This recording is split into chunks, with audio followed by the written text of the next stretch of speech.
ಬಾಲಾಜಿ ಮೆಡಿಕಲ್ನಲ್ಲಿ ಖರೀದಿ ಮಾಡಿದ್ದಾನೆ ಅನ್ನುವಂಥ ಅನುಮಾನಗಳು ಈಗ ಸದ್ಯಕ್ಕೆ ಲಭ್ಯ ಆಗ್ತಾ ಇರೋದು. ಒಂದಷ್ಟು ಅನುಮಾನಗಳು ವ್ಯಕ್ತವಾಗ್ತಾ ಇದೆ, ಮಾಹಿತಿಗಳು ಕೂಡ ಸಿಗ್ತಾ ಇದೆ. ಈ ಮೆಡಿಕಲ್ ಪರಿಶೀಲನೆಗೆ ಈಗ ಪೊಲೀಸರು ಮುಂದಾಗಿದ್ದಾರೆ ಅನ್ನುವಂಥ ಮಾಹಿತಿ ಸದ್ಯಕ್ಕಿದೆ. ಈ ಮಹೇಂದ್ರನ ಸಹೋದರ, ಆತನಿಗೊಂದು ಮೆಡಿಕಲ್ ಶಾಪ್ ಇದೆ, ಅಲ್ಲೇ ಅನಸ್ತೇಶಿಯಾ ತಗೊಂಡ ಅನ್ನೋ ಪ್ರಶ್ನೆ. ಬಾಲಾಜಿ ಮೆಡಿಕಲ್ಗೆ ಹಾಗಾದ್ರೆ ಡಿಸ್ಟ್ರಿಬ್ಯೂಟರ್ ಯಾರು, ಈ ಅನಸ್ತೇಶಿಯಾವನ್ನ ಡಿಸ್ಟ್ರಿಬ್ಯೂಟ್ ಮಾಡಿದ್ಯಾರು ಅನ್ನುವಂಥ ಪ್ರಶ್ನೆಗೂ ಕೂಡ ತನಿಖೆಗಳು ನಡೀತಾ ಇದೆ.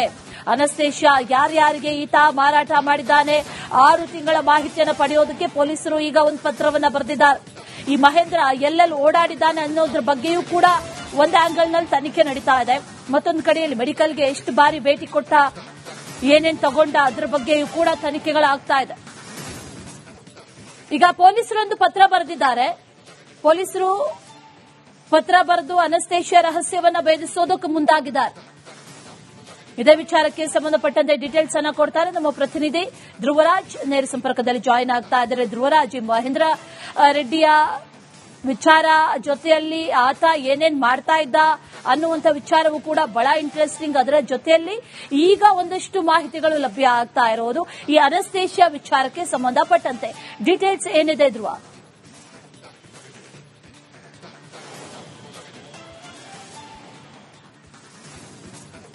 ನಮ್ಮ ಪ್ರತಿನಿಧಿಯನ್ನ ಮತ್ತೆ ಸಂಪರ್ಕಿಸ್ತೀವಿ.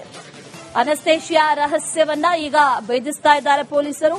ಅನಸ್ತೇಶಿಯಾವನ್ನ ಪಡ್ಕೊಂಡಿದ್ದಾದ್ರೂ ಎಲ್ಲಿ? ಹಾಗಾದ್ರೆ ಒಂದು ವೇಳೆ ಸಹೋದರನ ಮೆಡಿಕಲ್ ಶಾಪ್ನಲ್ಲೇ ಅದನ್ನ ಖರೀದಿ ಮಾಡಿದ್ದಾದ್ರೆ, ಆ ಬಾಲಾಜಿ ಮೆಡಿಕಲ್ ಅಲ್ಲೇ ಖರೀದಿ ಮಾಡಿದ್ದಾದ್ರೆ ಅಲ್ಲಿಗೆ ಡಿಸ್ಟ್ರಿಬ್ಯೂಟರ್ ಯಾರು, ಜೊತೆಗೆ ಅಲ್ಲಿಂದ ಬೇರೆ ಯಾರ್ಯಾರಿಗೆ ಅನಸ್ತೇಶಿಯಾವನ್ನ ಕೊಡಲಾಗಿದೆ, ಎಲ್ಲೆಲ್ಲಿ ಸಪ್ಲೈ ಆಗಿದೆ, ಇದೆಲ್ಲದರ ಬಗ್ಗೆಯೂ ಕೂಡ ದಾಖಲೆಯನ್ನ ಈಗ ಪರಿಶೀಲನೆ ಮಾಡ್ತಾ ಇದ್ದಾರೆ ಪೊಲೀಸರು. ಅದರ ಜೊತೆಗೆ ಈ ಮಹೇಂದ್ರ ಈತನ ಓಡಾಟ, ಎಲ್ಲೆಲ್ಲಿ ಓಡಾಡಿದ್ದ ಅಥವಾ ಎಲ್ಲೆಲ್ಲಿ ಪರ್ಚೇಸ್ ಮಾಡಿರೋದಕ್ಕೆ ಸಾಧ್ಯ ಇದೆ ಅನ್ನೋದ್ರ ಬಗ್ಗೆಯೂ ಕೂಡ ಈಗ ಪೊಲೀಸರು ತನಿಖೆಯನ್ನ ನಡೆಸ್ತಾ ಇದ್ದಾರೆ. ಈ ಕಿಲ್ಲರ್ ಮಹೇಂದ್ರ, ಈತನ ಅಸಲಿ ಮುಖ ಒಂದೊಂದಾಗಿ ಬಯಲಾಗ್ತಾ ಇದೆ. ಡೀಟೇಲ್ಸ್ ಅನ್ನ ಕೊಡ್ತಾರೆ ನಮ್ಮ ಪ್ರತಿನಿಧಿ ಧ್ರುವ. ನೇರ ಸಂಪರ್ಕದಲ್ಲಿ ಮತ್ತೆ ಜಾಯಿನ್ ಆಗಿದ್ದಾರೆ. ಧ್ರುವ, ನಾನು ಆಗ್ಲೇ ಕೇಳ್ತಾ ಇದ್ದೆ, ಈತನ ಮುಖ, ಅಸಲಿ ಮುಖ ಏನು ಅನ್ನುವಂಥದ್ದು ಈಗ ಪೊಲೀಸರ ತನಿಖೆಯಿಂದಷ್ಟೇ ಗೊತ್ತಾಗ್ತಾ ಇದೆ. ಅದರ ಜೊತೆಯಲ್ಲಿ ಅನಸ್ತೇಶಿಯಾ ವಿಚಾರವಾಗಿ ಈಗ ಏನ್ ತನಿಖೆ ನಡೀತಾ ಇದೆಯಲ್ಲ, ಅದ್ರ ಬಗ್ಗೆ ಲೇಟೆಸ್ಟ್ ಅಪ್ಡೇಟ್ಸ್ ಏನೇನಿದೆ ಅಂತ?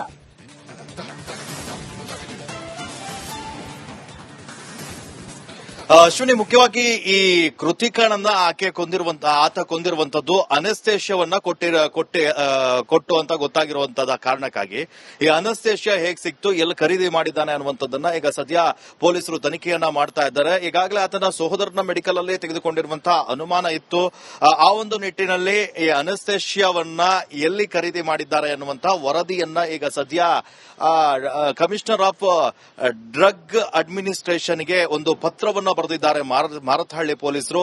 ಈ ಪತ್ರದ ಮೂಲಕ ಕಳೆದ 6 ತಿಂಗಳಲ್ಲಿ ಎಲ್ಲೆಲ್ಲಿ ಅನಸ್ತೇಶಿಯಾವನ್ನ ಕೊಡಲಾಯಿತು, ಯಾವ ಕೇಸ್ಗಳಲ್ಲಿ ಅನಸ್ತೇಶಿಯಾವನ್ನ ಬಳಕೆ ಆಯಿತು ಎನ್ನುವಂತ ಪ್ರತಿಯೊಂದು ಡೇಟಾ ಕೂಡ ಅವ್ರ ಹತ್ರ ಇರುತ್ತೆ. ಆ ಡೇಟಾವನ್ನ ನೀಡುವಂತೆ ಈಗ ಸದ್ಯ ಮನವಿಯನ್ನ ಕೂಡ ಮಾಡಿಕೊಂಡಿದ್ದಾರೆ. ಇನ್ನು ಈ ಕೇಸ್ನಲ್ಲಿ ಈ ಕೊಲೆ ಆಯಿತು ನೋಡಿ, ಕೊಲೆ ಆದ ನಂತರ ಈ ಆರೋಪಿ ಮಹೇಂದ್ರ ರೆಡ್ಡಿ ಏನಿದ್ದಾನೆ, ಆತ ಎಲ್ಲಿದ್ದ ಅನ್ನುವಂಥದ್ದನ್ನ ಕೂಡ ಸದ್ಯ ಪೊಲೀಸರು ತನಿಖೆಗೆ ಮುಂದಾಗಿದ್ದಾರೆ. ಆತ ಯಾರ ಜೊತೆ ಕಾಂಟ್ಯಾಕ್ಟ್ ಅಲ್ಲಿ ಇದ್ದ, ಆತನ ಹಿಂದೆ ಯಾರಿದ್ದಾರೆ, ಆತನ ಲೊಕೇಶನ್ ಅನ್ನ ಕೂಡ ಸದ್ಯ ಸಿಡಿಆರ್ ಮೂಲಕ ತೆಗೆಯುವಂತಹ ಕೆಲಸವನ್ನ ಕೂಡ ಪೊಲೀಸರು ಮಾಡ್ತಾ ಇದ್ದಾರೆ.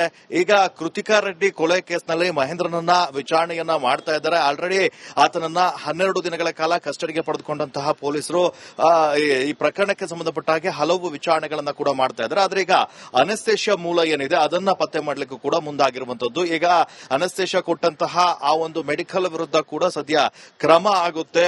ಅದನ್ನ ಯಾವುದೇ ಕಾರಣಕ್ಕೂ ಕೂಡ ಈ ರೀತಿ ಬಳಕೆಯನ್ನ ಮಾಡುವಂತಿಲ್ಲ. ಅದಕ್ಕೆ ಒಂದಿಷ್ಟು ಪ್ರೋಟೋಕಾಲ್ ಕೂಡ ಇದ್ದಾವೆ.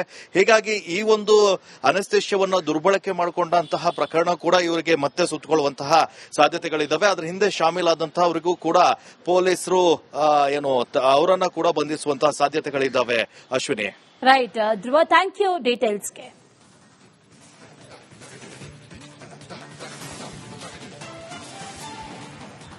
ಬಾಲಾಜಿ ಮೆಡಿಕಲ್ನಲ್ಲಿ ಖರೀದಿ ಮಾಡಿದ್ದಾನೆ ಅನ್ನುವಂಥ ಅನುಮಾನಗಳು ಈಗ ಸದ್ಯಕ್ಕೆ ಲಭ್ಯ ಆಗ್ತಾ ಇರೋದು. ಒಂದಷ್ಟು ಅನುಮಾನಗಳು ವ್ಯಕ್ತವಾಗ್ತಾ ಇದೆ, ಮಾಹಿತಿಗಳು ಕೂಡ ಸಿಗ್ತಾ ಇದೆ. ಈ ಮೆಡಿಕಲ್ ಪರಿಶೀಲನೆಗೆ ಈಗ ಪೊಲೀಸರು ಮುಂದಾಗಿದ್ದಾರೆ ಅನ್ನುವಂಥ ಮಾಹಿತಿ ಸದ್ಯಕ್ಕಿದೆ. ಈ ಮಹೇಂದ್ರನ ಸಹೋದರ, ಆತನಿಗೊಂದು ಮೆಡಿಕಲ್ ಶಾಪ್ ಇದೆ, ಅಲ್ಲೇ ಅನಸ್ತೇಶಿಯಾ ತಗೊಂಡ ಅನ್ನೋ ಪ್ರಶ್ನೆ. ಬಾಲಾಜಿ ಮೆಡಿಕಲ್ಗೆ ಹಾಗಾದ್ರೆ ಡಿಸ್ಟ್ರಿಬ್ಯೂಟರ್ ಯಾರು, ಈ ಅನಸ್ತೇಶಿಯಾವನ್ನ ಡಿಸ್ಟ್ರಿಬ್ಯೂಟ್ ಮಾಡಿದ್ಯಾರು ಅನ್ನುವಂತ ಪ್ರಶ್ನೆಗೂ ಕೂಡ ತನಿಖೆಗಳು ನಡೀತಾ ಇದೆ. ಅನಸ್ತೇಶಿಯಾ ಯಾರ್ಯಾರಿಗೆ ಈತ ಮಾರಾಟ ಮಾಡಿದ್ದಾನೆ 6 ತಿಂಗಳ ಮಾಹಿತಿಯನ್ನು ಪಡೆಯೋದಕ್ಕೆ ಪೊಲೀಸರು ಈಗ ಒಂದು ಪತ್ರವನ್ನ ಬರೆದಿದ್ದಾರೆ. ಈ ಮಹೇಂದ್ರ ಎಲ್ಲೆಲ್ಲಿ ಓಡಾಡಿದ್ದಾನೆ ಅನ್ನೋದ್ರ ಬಗ್ಗೆಯೂ ಕೂಡ ಒಂದು ಆಂಗಲ್ ನಲ್ಲಿ ತನಿಖೆ ನಡೀತಾ ಇದೆ. ಮತ್ತೊಂದು ಕಡೆಯಲ್ಲಿ ಮೆಡಿಕಲ್ಗೆ ಎಷ್ಟು ಬಾರಿ ಭೇಟಿ ಕೊಟ್ಟ, ಏನೇನ್ ತಗೊಂಡ, ಅದರ ಬಗ್ಗೆಯೂ ಕೂಡ ತನಿಖೆಗಳಾಗ್ತಾ ಇದೆ. ಈಗ ಪೊಲೀಸರು ಒಂದು ಪತ್ರ ಬರೆದಿದ್ದಾರೆ. ಪೊಲೀಸರು ಪತ್ರ ಬರೆದು ಅನಸ್ತೇಶಿಯಾ ರಹಸ್ಯವನ್ನ ಭೇದಿಸೋದಕ್ಕೆ ಮುಂದಾಗಿದ್ದಾರೆ. ಇದೇ ವಿಚಾರಕ್ಕೆ ಸಂಬಂಧಪಟ್ಟಂತೆ ಡೀಟೇಲ್ಸ್ ಅನ್ನ ಕೊಡ್ತಾರೆ ನಮ್ಮ ಪ್ರತಿನಿಧಿ ಧ್ರುವರಾಜ್. ನೇರ ಸಂಪರ್ಕದಲ್ಲಿ ಜಾಯಿನ್ ಆಗ್ತಾ ಇದ್ದಾರೆ. ಧ್ರುವರಾಜ್, ಮಹೇಂದ್ರ ರೆಡ್ಡಿಯ ವಿಚಾರ ಜೊತೆಯಲ್ಲಿ ಆತ ಏನೇನ್ ಮಾಡ್ತಾ ಇದ್ದ ಅನ್ನುವಂತ ವಿಚಾರವೂ ಕೂಡ ಬಹಳ ಇಂಟ್ರೆಸ್ಟಿಂಗ್. ಅದರ ಜೊತೆಯಲ್ಲಿ ಈಗ ಒಂದಷ್ಟು ಮಾಹಿತಿಗಳು ಲಭ್ಯ ಆಗ್ತಾ ಇರೋದು ಈ ಅನಸ್ತೇಶಿಯಾ ವಿಚಾರಕ್ಕೆ ಸಂಬಂಧಪಟ್ಟಂತೆ. ಡೀಟೇಲ್ಸ್ ಏನಿದೆ ಧ್ರುವ?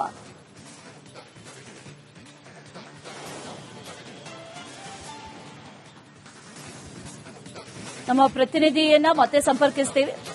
ಅನಸ್ತೇಶಿಯಾ ರಹಸ್ಯವನ್ನ ಈಗ ಭೇದಿಸ್ತಾ ಇದ್ದಾರೆ ಪೊಲೀಸರು. ಅನಸ್ತೇಶಿಯಾವನ್ನ ಪಡ್ಕೊಂಡಿದ್ದಾದ್ರೂ ಎಲ್ಲಿ? ಹಾಗಾದ್ರೆ ಒಂದು ವೇಳೆ ಸಹೋದರನ ಮೆಡಿಕಲ್ ಶಾಪ್ನಲ್ಲೇ ಅದನ್ನ ಖರೀದಿ ಮಾಡಿದ್ದಾದ್ರೆ, ಆ ಬಾಲಾಜಿ ಮೆಡಿಕಲ್ ಅಲ್ಲೇ ಖರೀದಿ ಮಾಡಿದ್ದಾದ್ರೆ ಅಲ್ಲಿಗೆ ಡಿಸ್ಟ್ರಿಬ್ಯೂಟರ್ ಯಾರು, ಜೊತೆಗೆ ಅಲ್ಲಿಂದ ಬೇರೆ ಯಾರ್ಯಾರಿಗೆ ಅನಸ್ತೇಶಿಯಾವನ್ನ ಕೊಡಲಾಗಿದೆ, ಎಲ್ಲೆಲ್ಲಿ ಸಪ್ಲೈ ಆಗಿದೆ, ಇದೆಲ್ಲದರ ಬಗ್ಗೆಯೂ ಕೂಡ ದಾಖಲೆಯನ್ನ ಈಗ ಪರಿಶೀಲನೆ ಮಾಡ್ತಾ ಇದ್ದಾರೆ ಪೊಲೀಸರು. ಅದರ ಜೊತೆಗೆ ಈ ಮಹೇಂದ್ರ ಈತನ ಓಡಾಟ ಎಲ್ಲೆಲ್ಲಿ ಓಡಾಡಿದ್ದ ಅಥವಾ ಎಲ್ಲೆಲ್ಲಿ ಪರ್ಚೇಸ್ ಮಾಡಿರೋದಕ್ಕೆ ಸಾಧ್ಯ ಇದೆ ಅನ್ನೋದ್ರ ಬಗ್ಗೆಯೂ ಕೂಡ ಈಗ ಪೊಲೀಸರು ತನಿಖೆಯನ್ನ ನಡೆಸ್ತಾ ಇದ್ದಾರೆ. ಈ ಕಿಲ್ಲರ್ ಮಹೇಂದ್ರ ಈತನ ಅಸಲಿ ಮುಖ ಒಂದೊಂದಾಗಿ ಬಯಲಾಗ್ತಾ ಇದೆ. ಡೀಟೇಲ್ಸ್ ಅನ್ನ ಕೊಡ್ತಾರೆ ನಮ್ಮ ಪ್ರತಿನಿಧಿ ಧ್ರುವ. ನೇರ ಸಂಪರ್ಕದಲ್ಲಿ ಮತ್ತೆ ಜಾಯಿನ್ ಆಗಿದ್ದಾರೆ. ಧ್ರುವ, ನಾನು ಆಗ್ಲೇ ಕೇಳ್ತಾ ಇದ್ದೆ, ಈತನ ಮುಖ, ಅಸಲಿ ಮುಖ ಏನು ಅನ್ನುವಂಥದ್ದು ಈಗ ಪೊಲೀಸರ ತನಿಖೆಯಿಂದಷ್ಟೇ ಗೊತ್ತಾಗ್ತಾ ಇದೆ. ಇದರ ಜೊತೆಯಲ್ಲಿ ಅನಸ್ತೇಶಿಯಾ ವಿಚಾರವಾಗಿ ಈಗ ಏನ್ ತನಿಖೆ ನಡೀತಾ ಇದೆಯಲ್ಲ, ಅದ್ರ ಬಗ್ಗೆ ಲೇಟೆಸ್ಟ್ ಅಪ್ಡೇಟ್ಸ್ ಏನೇನಿದೆ ಅಂತ?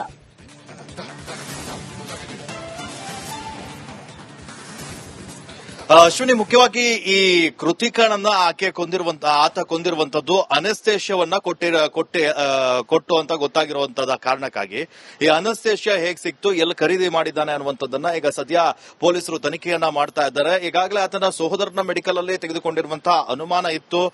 ಆ ಒಂದು ನಿಟ್ಟಿನಲ್ಲಿ ಈ ಅನಸ್ತೇಶಿಯಾವನ್ನ ಎಲ್ಲಿ ಖರೀದಿ ಮಾಡಿದ್ದಾರೆ ಅನ್ನುವಂತಹ ವರದಿಯನ್ನ ಈಗ ಸದ್ಯ ಕಮಿಷನರ್ ಆಫ್ ಡ್ರಗ್ ಅಡ್ಮಿನಿಸ್ಟ್ರೇಷನ್ಗೆ ಒಂದು ಪತ್ರವನ್ನು ಬರೆದಿದ್ದಾರೆ ಮಾರತ್ಹಳ್ಳಿ ಪೊಲೀಸರು. ಈ ಪತ್ರದ ಮೂಲಕ ಕಳೆದ 6 ತಿಂಗಳಲ್ಲಿ ಎಲ್ಲೆಲ್ಲಿ ಅನಸ್ತೇಶಿಯಾವನ್ನ ಕೊಡಲಾಯಿತು, ಯಾವ ಕೇಸ್ಗಳಲ್ಲಿ ಅನಸ್ತೇಶಿಯಾವನ್ನ ಬಳಕೆ ಆಯಿತು ಎನ್ನುವಂತ ಪ್ರತಿಯೊಂದು ಡೇಟಾ ಕೂಡ ಅವ್ರ ಹತ್ರ ಇರುತ್ತೆ. ಆ ಡೇಟಾವನ್ನ ನೀಡುವಂತೆ ಈಗ ಸದ್ಯ ಮನವಿಯನ್ನ ಕೂಡ ಮಾಡಿಕೊಂಡಿದ್ದಾರೆ. ಇನ್ನು ಈ ಕೇಸ್ನಲ್ಲಿ ಈ ಕೊಲೆ ಆಯಿತು ನೋಡಿ, ಕೊಲೆ ಆದ ನಂತರ ಈ ಆರೋಪಿ ಮಹೇಂದ್ರ ರೆಡ್ಡಿ ಏನಿದ್ದಾನೆ ಆತ ಎಲ್ಲಿದ್ದ ಅನ್ನುವಂಥದ್ದನ್ನ ಕೂಡ ಸದ್ಯ ಪೊಲೀಸರು ತನಿಖೆಗೆ ಮುಂದಾಗಿದ್ದಾರೆ. ಆತ ಯಾರ ಜೊತೆ ಕಾಂಟ್ಯಾಕ್ಟ್ ಅಲ್ಲಿ ಇದ್ದ, ಆತನ ಹಿಂದೆ ಯಾರಿದ್ದಾರೆ, ಆತನ ಲೊಕೇಶನ್ ಅನ್ನ ಕೂಡ ಸದ್ಯ ಸಿಡಿಆರ್ ಮೂಲಕ ತೆಗೆಯುವಂತಹ ಕೆಲಸವನ್ನ ಕೂಡ ಪೊಲೀಸರು ಮಾಡ್ತಾ ಇದ್ದಾರೆ. ಈಗ ಕೃತಿಕಾ ರೆಡ್ಡಿ ಕೊಲೆ ಕೇಸ್ನಲ್ಲಿ ಮಹೇಂದ್ರನನ್ನ ವಿಚಾರಣೆಯನ್ನ ಮಾಡ್ತಾ ಇದ್ದಾರೆ. ಆಲ್ರೆಡಿ ಆತನನ್ನ 12 ದಿನಗಳ ಕಾಲ ಕಸ್ಟಡಿಗೆ ಪಡೆದುಕೊಂಡಂತಹ ಪೊಲೀಸರು ಈ ಪ್ರಕರಣಕ್ಕೆ ಸಂಬಂಧಪಟ್ಟ ಹಾಗೆ ಹಲವು ವಿಚಾರಣೆಗಳನ್ನ ಕೂಡ ಮಾಡ್ತಾ ಇದ್ದಾರೆ. ಆದ್ರೆ ಈಗ ಅನಸ್ತೇಶಿಯಾ ಮೂಲ ಏನಿದೆ ಅದನ್ನ ಪತ್ತೆ ಮಾಡಲಿಕ್ಕೂ ಕೂಡ ಮುಂದಾಗಿರುವಂತದ್ದು. ಈಗ ಅನಸ್ತೇಶಿಯಾ ಕೊಟ್ಟಂತಹ ಆ ಒಂದು ಮೆಡಿಕಲ್ ವಿರುದ್ಧ ಕೂಡ ಸದ್ಯ ಕ್ರಮ ಆಗುತ್ತೆ. ಅದನ್ನ ಯಾವುದೇ ಕಾರಣಕ್ಕೂ ಕೂಡ ಈ ರೀತಿ ಬಳಕೆಯನ್ನ ಮಾಡುವಂತಿಲ್ಲ. ಅದಕ್ಕೆ ಒಂದಿಷ್ಟು ಪ್ರೋಟೋಕಾಲ್ ಕೂಡ ಇದ್ದಾವೆ. ಹೀಗಾಗಿ ಈ ಒಂದು ಅನಸ್ತೇಶಿಯಾವನ್ನ ದುರ್ಬಳಕೆ ಮಾಡಿಕೊಂಡಂತಹ ಪ್ರಕರಣ ಕೂಡ ಇವರಿಗೆ ಮತ್ತೆ ಸುತ್ತಕೊಳ್ಳುವಂತಹ ಸಾಧ್ಯತೆಗಳಿದ್ದಾವೆ. ಅದರ ಹಿಂದೆ ಶಾಮೀಲಾದಂತಹವರಿಗೂ ಕೂಡ ಪೊಲೀಸರು ಅವರನ್ನ ಕೂಡ ಬಂಧಿಸುವಂತಹ ಸಾಧ್ಯತೆಗಳಿದ್ದಾವೆ. Ashwini, right Dhruva, thank you ಡೀಟೇಲ್ಸ್ಗೆ.